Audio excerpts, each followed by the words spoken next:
All right, story time, guys. I have forgotten all about this happening, but I guess it's time for me to talk about it so I can heal myself. But one of my clients, when I was styling hair, actually unalived my little cousin. So this happened when I was like in my early 20s. I was working at a hood salon, and a lot of my family wanted to support me because I was a natural hairstylist since I was 12. But anyway, I finally go through hair school, and I'm working at this salon called Hot Ones here in St. Louis, Missouri. And my cousin, my little cousin, he actually brings him and his posse up to the salon because I said it's in the hood. So a lot of my family would come up there to support me to make sure I was safe. Now my little cousin, I'm only his older cousin by, like, I say a couple of weeks, and we used to argue about that. But anyway, he used to have me to do some of his little crew hair, and one of the guys called himself liking me, and so he wanted to be a hair model for my hair portfolio. And it's so weird to have a picture of him in my hair portfolio book after finding out he was the one that actually unalived my little cousin. It was weird. So I finally leave the salon, and I met my husband, and we move in together, and then I'm pregnant with my daughter.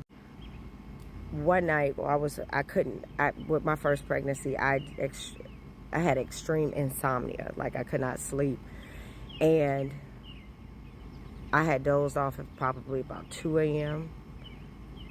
and I had a dream that my little cousin, he was like hovering over my bed, and he was telling me that he was no longer here.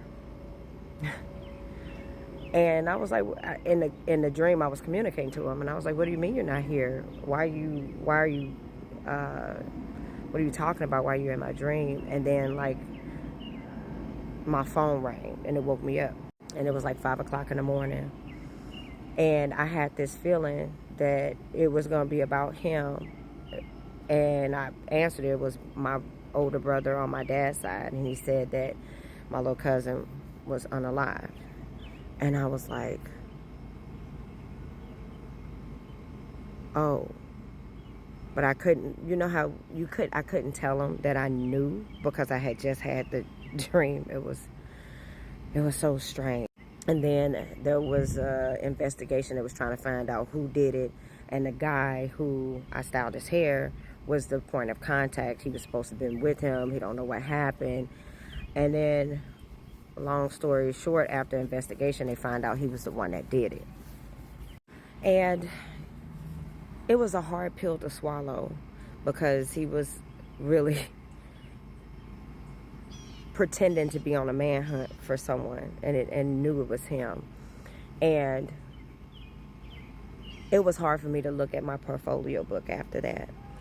Now, I don't know if you guys remember me sharing with you that my family and I had to experience homelessness last year for 6 months, and we lost everything that we had built together, me and my husband, for over 15 years.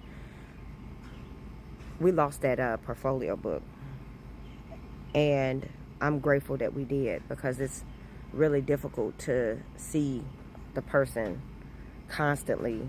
And when you're going through, because I would show my kids, I'm retired, so I would show them some of the hairstyles that I used to do. I had all my Marcel irons and everything, and it would be such a hurtful trauma to see so many pictures of this person who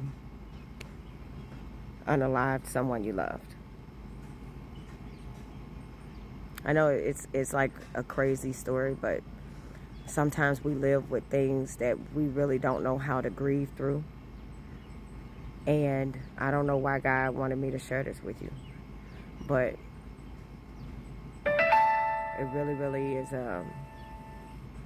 I'm grateful that we did lose everything, so I wouldn't have the constant memory of that. And my cousin can rest peacefully.